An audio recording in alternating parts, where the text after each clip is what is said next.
Hello everyone, welcome back to my channel. तो यहाँ पे हम देखेंगे आज 7 जनवरी के द हिंदू में हमें क्या क्या पढ़ना है। और हाँ, मैंने ऑलरेडी प्लेलिस्ट तैयार कर दी है। UP R O A R O का नेक्स्ट मंथ एग्ज़ाम है या फिर कोई यूपी पीसीएस के लिए प्रिपरेशन कर रहा हो तो मैंने वहाँ पे 2021 के जो पेपर्स है वो मैं सॉल्व करा रही हूँ विथ एक्सप्लेनेशन। तो उसके 2 वीडियोज़ मैंने डाल रखे हैं, आज भी आपको मिल जाएंगे। आज मैंने सोचा कि मैं हिंदी का आपको प्रोवाइड कर दूंगी और मैंने टेलीग्राम चैनल कल बोला था कि मैं आपको दे दूंगी। अभी आपको 1 या 2 घंटे में टेलीग्राम चैनल मैं प्रोवाइड कर दूंगी और उस पर वो पीडीएफ भी मैं आपको भेज दूंगी, जिससे आपको ईजी हो जाएगा। और भी जो भी कंटेंट मिलेंगे वो भी उसके पीडीएफ भी मैं टेलीग्राम पे आपको प्रोवाइड करूंगी। तो बस हमारा पहला न्यूज़ यहाँ पे फर्स्ट पेज पे देखो। Aditya L1 reaches destination in orbit around L1। ठीक है, मैंने आपको बहुत बार बता रखा है L1 क्या है, ठीक है। पर यहाँ पे गुड न्यूज़ क्या है कि आदित्य L1 रीच कर चुका है अपने डेस्टिनेशन पॉइंट पे, यानी कि कहाँ पे, L1, यानी कि जो उसका लग्रेंजियन पॉइंट है वहाँ के अराउंड, ऑर्बिट के अराउंड वो पहुँच चुका है। तो ये न्यूज़ हमारी साइंस एंड टेक के लिए इम्पॉर्टेंट है। ओके, ये आपको याद रखना है। तो यहाँ पे क्या है, पूरी बात हम डिटेल में देखेंगे। इंडियन स्पेस ऑर्गेनाइजेशन यानी कि इसरो ने प्लेस कर दिया है आदित्य L1 को, स्पेस क्राफ्ट को हेलो ऑर्बिट, जहाँ पे वो करना चाहते थे लग्रेंजियन पॉइंट के पास L1 पे। और ये जो है आदित्य L1 ये सैटरडे को पॉइंट पे पहुंचा 127 days after it was launch. तो मतलब 127 दिन में वो वहाँ पे पहुंच चुका है। और इसको लॉन्च कब किया गया था, सितंबर 2, यानी कि 2 सितंबर 2023 में इसको करा गया था। फायरिंग मैनोवर की बात यहाँ पे की जा रही है। चेयरमैन जो भी है इसरो के एस सोमनाथ जी ने क्या बोला, told press person that the halo orbit insertion process was carried out as intended, कि मतलब जिस तरीके से सोचा गया था उसे करा गया। Today event was place the Aditya L1 in the precise hello orbit. ठीक है, तो जो प्रिसाइज हेलो ऑर्बिट जो उन्होंने पहले से डिसाइड कर रखा था कि जहाँ पे उन्हें प्लेस करना था, वो सक्सेसफुली वहाँ उन्होंने डेस्टिनेशन पॉइंट पे पहुँचा दिया है। Spacecraft was moving towards the hello orbit but we had to make some correction to put it in the right place। ठीक है, तो उनको right place पे पहुंचाना था। if we do not do the correction today, there could have been a possibility that it would escape from this point L1 point। ठीक है, तो मतलब उसको करेक्ट पोजीशन पे पहुंचाने की बात यहाँ पे हो रही है। तो आपको ये न्यूज़ इंपॉर्टेंट एक तरीके से हो गया क्योंकि हम पूरा देखते चल रहे हैं ना। आदित्य L1 सोलर के लिए किया गया है, करेक्ट, सन को स्टडी करने के लिए सोलर मिशन ये हमारा। और एक चीज़ सबसे इंपॉर्टेंट आपको जो याद रखनी है, प्रीलिम्स के पॉइंट ऑफ व्यू से, प्रीलिम्स के फैक्ट के नाते, कि ये इंडिया का फर्स्ट सोलर मिशन है, करेक्ट। तो ये याद रखना है, इंपॉर्टेंट है, पूछा जा सकता है कि इंडिया का फर्स्ट सोलर मिशन, तो हमें ये पता होना चाहिए। जो कि 127 डेज आफ्टर लॉन्च वो वहाँ पे डेस्टिनेशन पॉइंट पे पहुँच चुका है। अब देखो क्या क्या इस पे है। देखो ये सन यहाँ पे आपको दिख रहा, करेक्ट।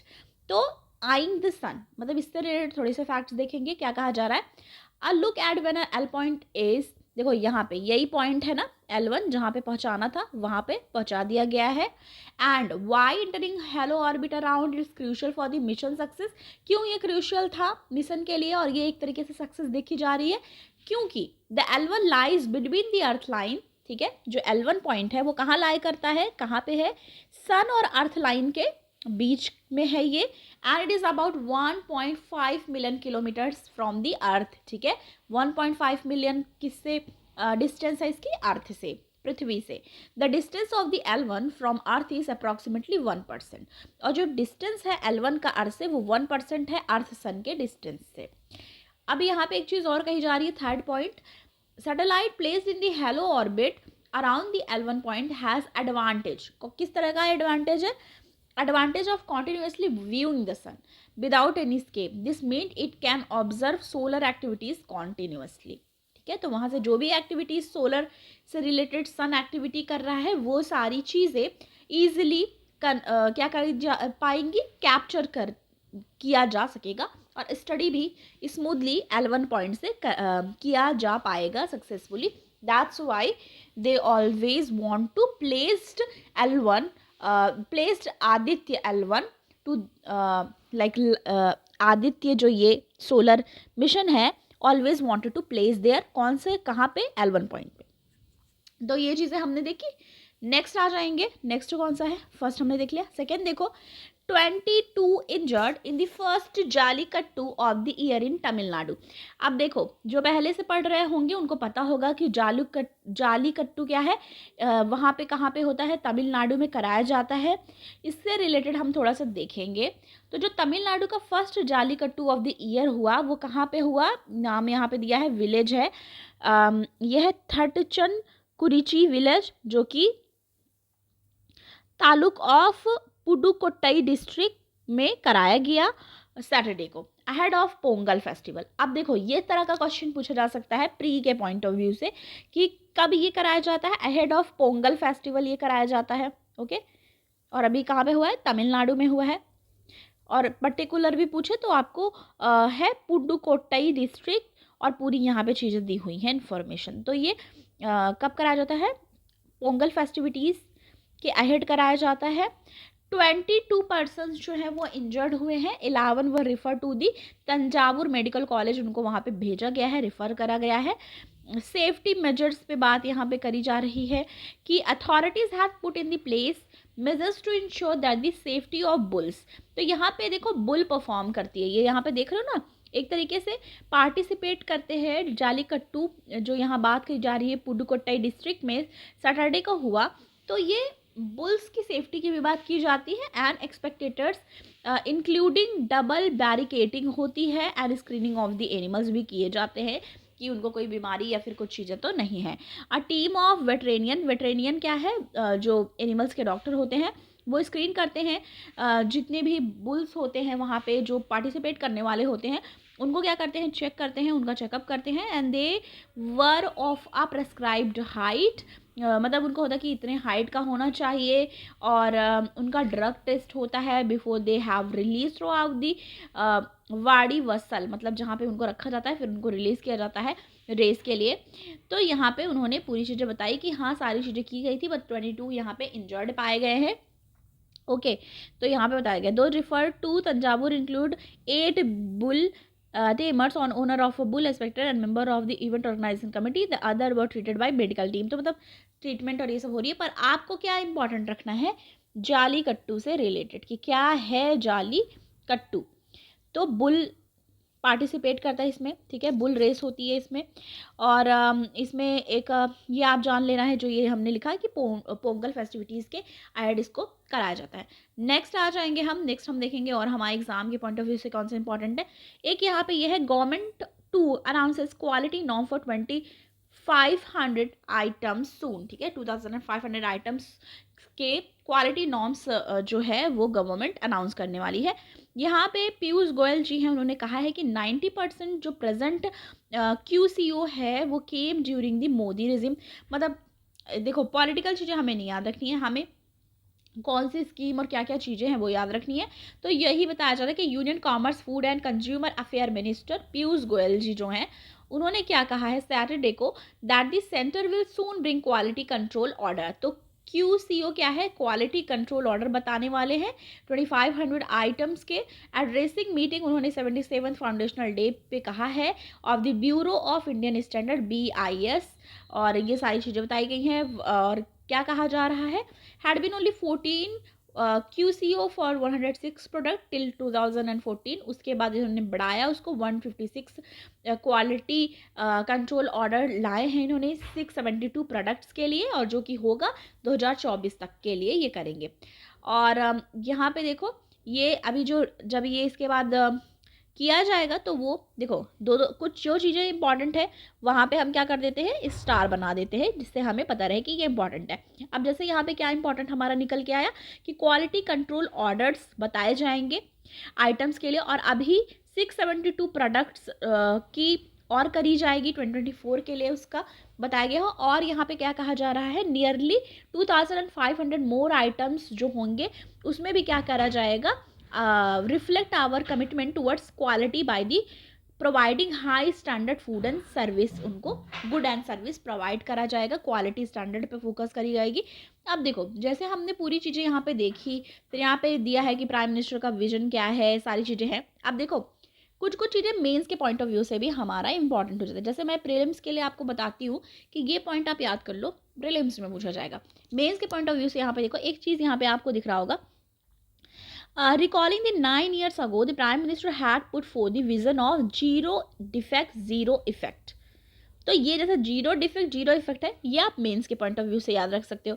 कोई भी क्वेश्चन आता है फूड सिक्योरिटी से रिलेटेड हो गया, या फिर जैसे इस सब से रिलेटेड कुछ भी आता है, तो आपको ये लाइन आप वहाँ पे मेंशन कर सकते हो, zero defect zero effect.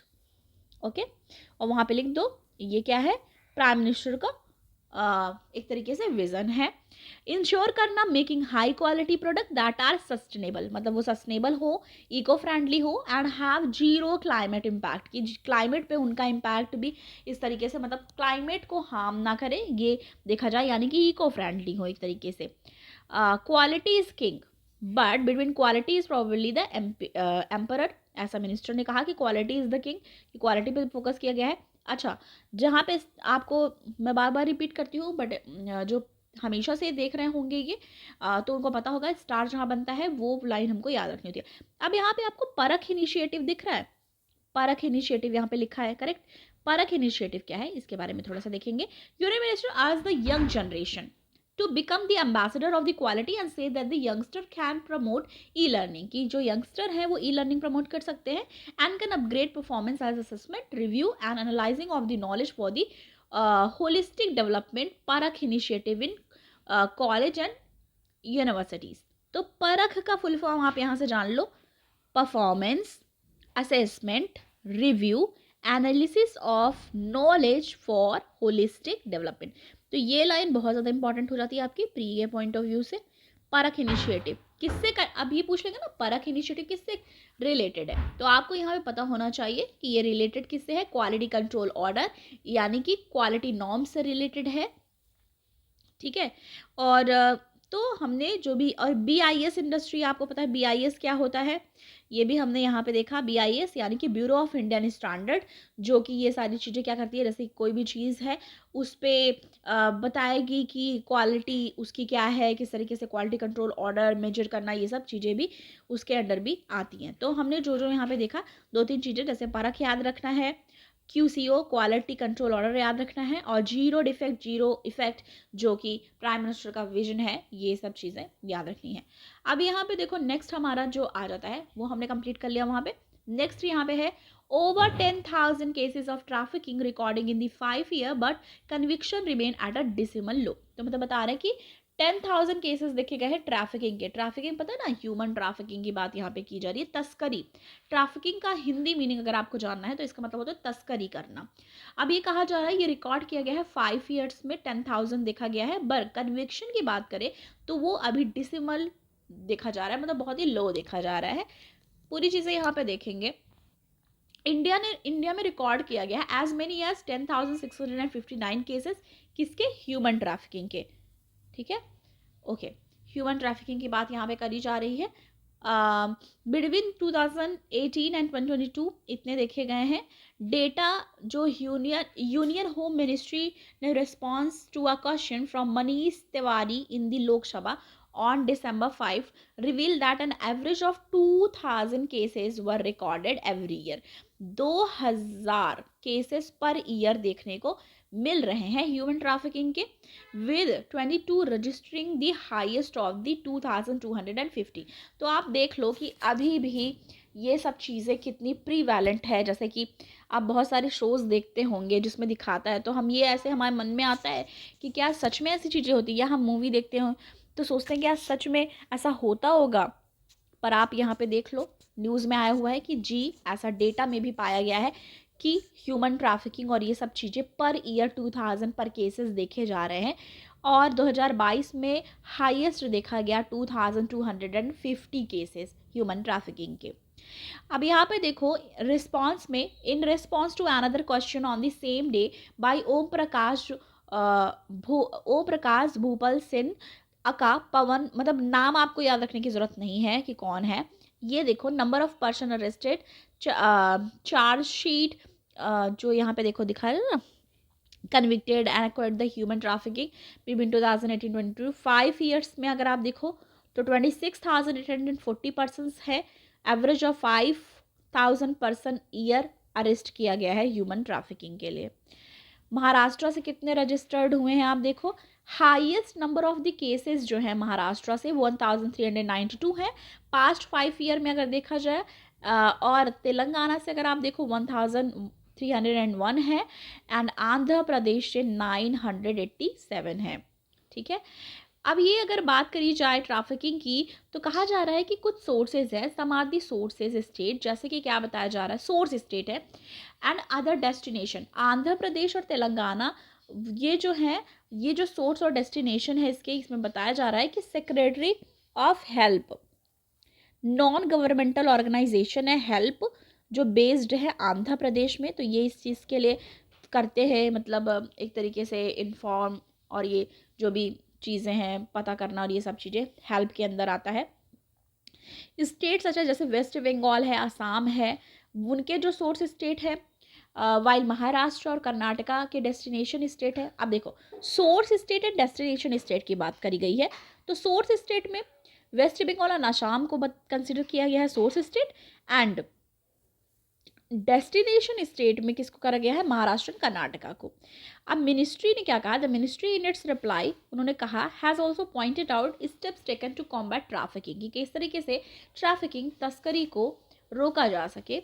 These include upgrading, तो यहाँ पे क्या यही बताया जा रहा है कि इसमें क्या क्या चीज़ें हैं आप देखो, infrastructure, district anti human trafficking unit, strengthening intelligence, surveillance बढ़ाया जाए, कैसे आइडेंटिफाई किया जाए गैंग्स को और गैदर किया जाए इंफॉर्मेशन कि किस तरीके से इसको ऑपरेट करा जा रहा है।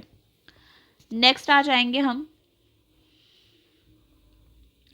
नेक्स्ट देखेंगे और कौन सा है, यहाँ पे देखो आ गया है एक पेज ऐड हुआ है FAQ, तो उसमें क्या क्या बातें हुई हैं ये देखेंगे।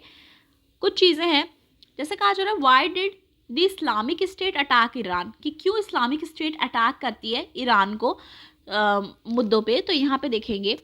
पहले स्टोरी समझ लो क्या कहा जा रहा है। The Islamic state terror group, जो इस्लामिक स्टेट टेरर ग्रुप है IS, वो क्लेम कर रही है कि जो रिस्पॉन्सिबिलिटी है वेंसडे बॉम्ब अटैक का मेमोरियल इवेंट करमेन में, वो बता रहे हैं कि the Iranian general who was killed by US in the January 2020, solemnly commander of the Quds force ने ऐसा बोला है। Wing of Islamic Iran Islamic revolutionary guard corps IRGC was सॉर्न enemy of Islamic State when he was alive.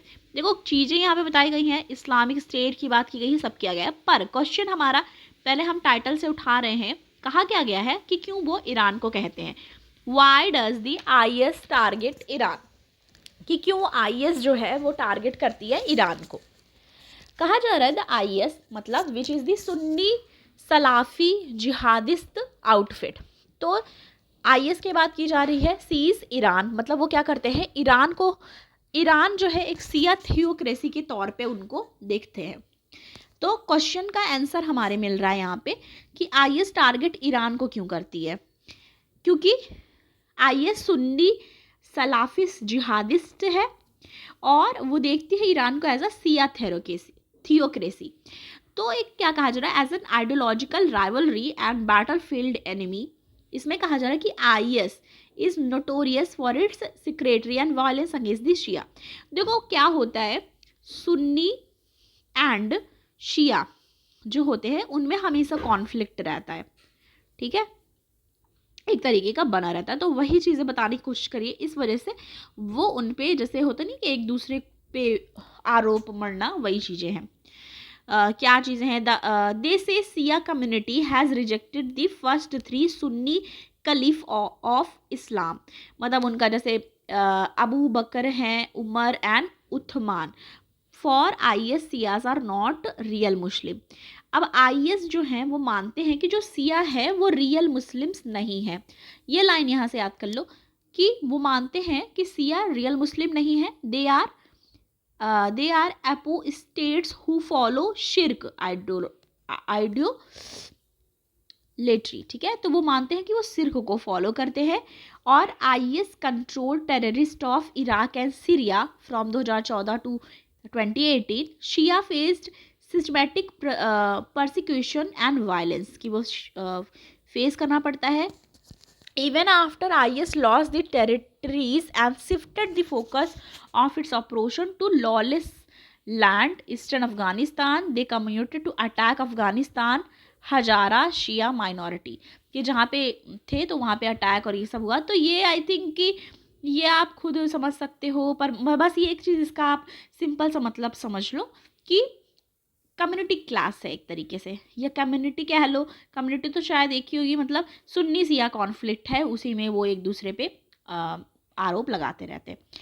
दूसरा देखो, I don't think so कि इस तरीके से क्वेश्चन पूछा जाएगा। अगर पूछा भी जाएगा तो आप बस ये सब लिख सकते हो कि एक तरीके से उनके जो बीच की कॉन्फ्लिक्ट है वो उनको रियल मुस्लिम नहीं कंसीडर करते हैं, और जैसे कि मानते हैं अटैक और ये सब जो होता है उन्होंने करवाया। तो इस तरीके के आप आंसर वहाँ दे सकते हो। आई होप कि अगर पूछेगा भी तो इंडिया एंड नेबरहुड की पूछ सकता है, या हमारे रिश्ते उनके साथ कैसे हैं वो पूछ सकता है। बस ये जस्ट फॉर दी नॉलेज आपको जानने की ज़रूरत है।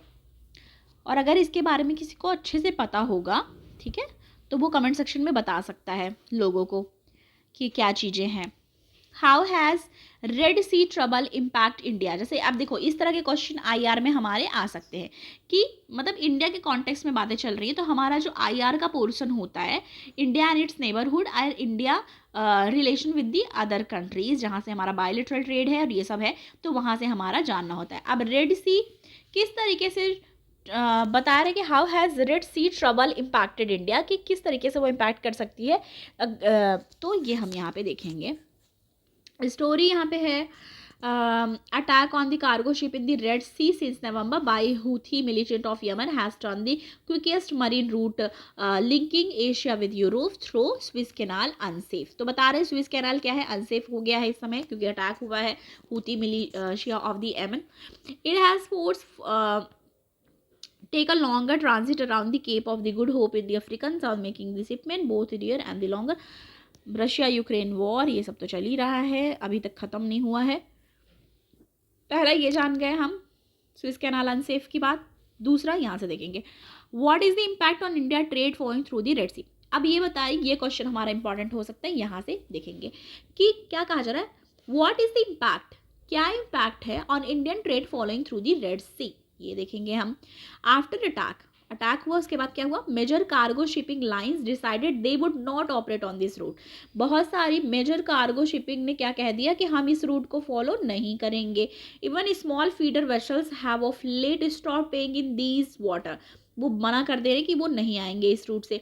ऑलमोस्ट 90% जो वेस्टर्न हेमीस्फेयर कार्गो है, चाहे वो इनबाउंड और शिप्ड है from India, that use to go through the Red Sea is now getting rerouted through the Cape of Good Hope।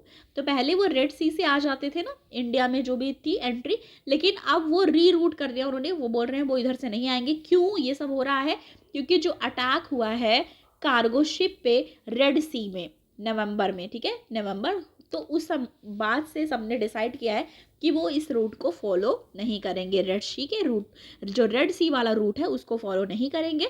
और अब वो क्या कर रहे हैं, री रूट कर दिया उन्होंने, दूसरा रूट चुन लिया है केप ऑफ गुड होप को। According to Federation of India Export Organisation, director general Ajay Sahai जो है उन्होंने बताया है, ये अजय सहाय ने ये चीज़ इन्फॉर्मेशन दी है कि वो अब रेड सी के थ्रू नहीं आना चाहते। और 90% वेस्टर्न हेमिस्फेयर कार्गो, चाहे वो इनबाउंड और शिप्ड होती थी फ्रॉम इंडिया, वो यूज़ करते थे कौन सा रूट, रेड सी वाला रूट यूज़ करते थे। आगे देखो क्या बोला जा रहा है, वेदर एक्सपोर्टिंग टू यूरोप, चाहे एक्सपोर्ट करना हो, ठीक है, यूरोप को, या the US East Coast and even to countries in the North Africa, the longer route is being used, ठीक है, longer route यूज होता था। the remaining 10% इंडियन इम्पोर्ट जो होता था एक्सपोर्ट कार्गो का, either not moving or using a transit facility। the impact of this move varies on the type of buy seller contract, मतलब खरीदना बेचने की ऊपर ये चलता था। इफ़ इट इज़ FOB यानी कि free on board, the freight burden is on the buyer and CIF cost insurance and freight on CNF cost and freight contract the freight has been borne by exporter. तो मतलब बोल रहे हैं कि जो भी चार्जेस हैं वो एक्सपोर्टर के द्वारा भरी जाएंगी जिनको पहुँचानी है। तो बस इसमें हमें जानना सिर्फ इतना था, जहाँ पे हमने स्टार बना रखा है कि वो उन्होंने रीरूट कर दिया है, पहले रेड सी से, अभी वो दूसरा यूज़ कर रहे हैं Cape of the Good Hope, और स्विस कैनाल अनसेफ बता रहे हैं। तो बस ये 2-3 चीज़ें हैं जो हमको एग्जाम के पॉइंट ऑफ व्यू से याद रखनी है। How does this crisis impact India's import? क्या देखो, एक्सपोर्ट की बात हमने ऊपर कर ली थोड़ी बहुत। इम्पोर्ट, देखो इम्पोर्ट क्या होता है, जो बिगिनर्स हैं उनके लिए मैं बता रही हूँ, जो हम दूसरी कंट्री से अपने यहाँ मंगवाते हैं वो क्या हो गया, इम्पोर्ट हो गया, ठीक है। इम से जान लो, हम अपने यहाँ मंगा रहे हैं, ठीक है, हमारे यहाँ आ रहा है। एक्सपोर्ट मतलब क्या हो जाएगा, हम बाहर कंट्रीज़ में अपने चीज़ों को भेज रहे हैं, चाहे वो गुड एंड सर्विसेज हम यहाँ से दूसरी कंट्रीज़ में भेज रहे हैं, वो एक्सपोर्ट हो जाता है। दूसरी कंट्री से हम अपने यहाँ मंगा रहे हैं, वो इम्पोर्ट हो जाता है। ओके, तो क्या बोल रहे हैं, how does the crisis impact India's import? की ये जो क्राइसिस है, जो अभी अटैक हुआ है ड्रोन जो यहाँ पे ना शिप पे हुआ है, यहाँ देखो पहला अटैक हुआ है कार्गो शिप पे, उसकी वजह से लोग नहीं इस रूट को फॉलो करना चाहते, तो उसका इम्पैक्ट क्या होगा इम्पोर्ट पे हमारे, ये देखेंगे। Beside the extra time taken on the ground of the longer route, development could make import costlier.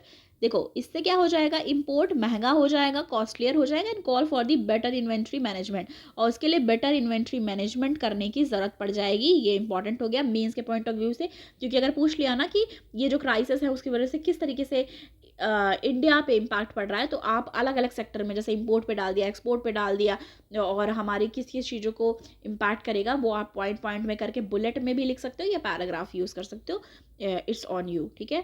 While the impact on this some critical import are being assessed, both import and export cycles have elongated, says mister Sahai. तो mister सहाय जो हैं वो information उन्होंने दिया है, क्या यहाँ पे पूरा दिया है, जो रेड सी क्राइसिस है वो क्या होगा, could came in a way of any plans to reduce pump price of the petrol and diesel, इस पर इम्पैक्ट पड़ेगा। Gross impact of crude oil petrol product share, जो इंडिया के ग्रॉस इनपुट वैल्यू है उसका क्या हो जाएगा, 25.8% 2023 तक था, अभी 22.6% first half of the current physical. तो मतलब एक तरीके से सभी चीज़ों पे इम्पैक्ट पड़ेगा, चाहे वो ऑयल हो, ऑयल प्राइस हो, पेट्रोल हो, सारी चीज़ों पे पड़ने वाला है इम्पैक्ट।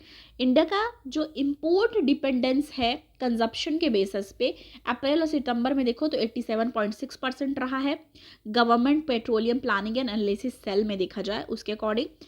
अब देखो जो पेट्रोलियम मिनिस्टर है हरदीप सिंह पुरी, पेट्रोलियम मिनिस्टर कौन है हमारे, पेट्रोलियम मिनिस्टर हरदीप सिंह पुरी जी जो हैं, उन्होंने क्या कहा है कि there was no plan to slash fuel price, कि ऐसा कोई इनके पास वो नहीं है, क्या बोलते हैं, आप कह लो प्लान नहीं है कि कैसे वो फ्यूल प्राइसेस मतलब किस तरीके से मैनेज करें। Separate in the note on the impact of the crisis, oil tank analytic, Vortexa senior fleet analysis, तो मतलब सारी चीज़ें यहाँ पे दी गई हैं।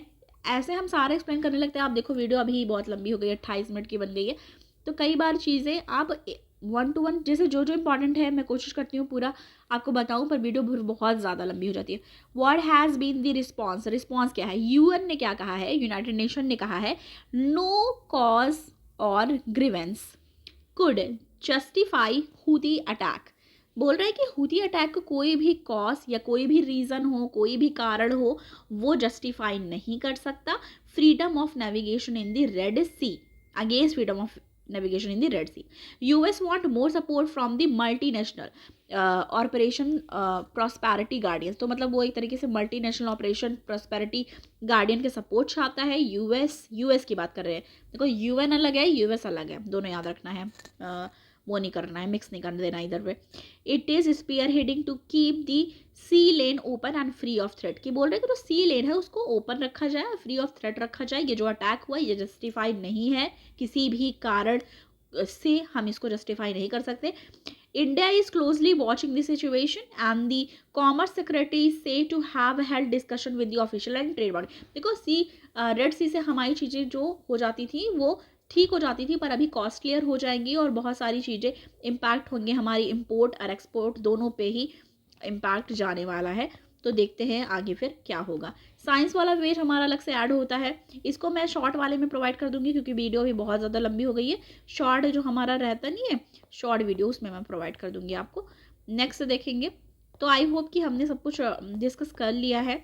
ओके, तो हाँ, ऑलमोस्ट हमने सब डन कर लिया है। थैंक यू, मिलती हूँ नेक्स्ट वीडियो में। वीडियो लंबी होगी क्योंकि आज ज़्यादा ही इसमें थे हमारे पढ़ने के लिए, क्योंकि जो हमारा संडे का पेज होता है उसमें बहुत सारे न्यूज़ आते हैं। ठीक है, तो थैंक यू। और 1-2 पेजेस भी ऐड होते हैं इसमें। Thank you. अगर वीडियो आपको पसंद आया हो, आप वीडियो को लाइक करें, ज़्यादा से ज़्यादा लोग को शेयर करें, और अगर आप चैनल पे नए हैं तो प्लीज़ सब्सक्राइब करना ना भूलें। मिलती हूँ नेक्स्ट वीडियो के साथ। Thanks for watching.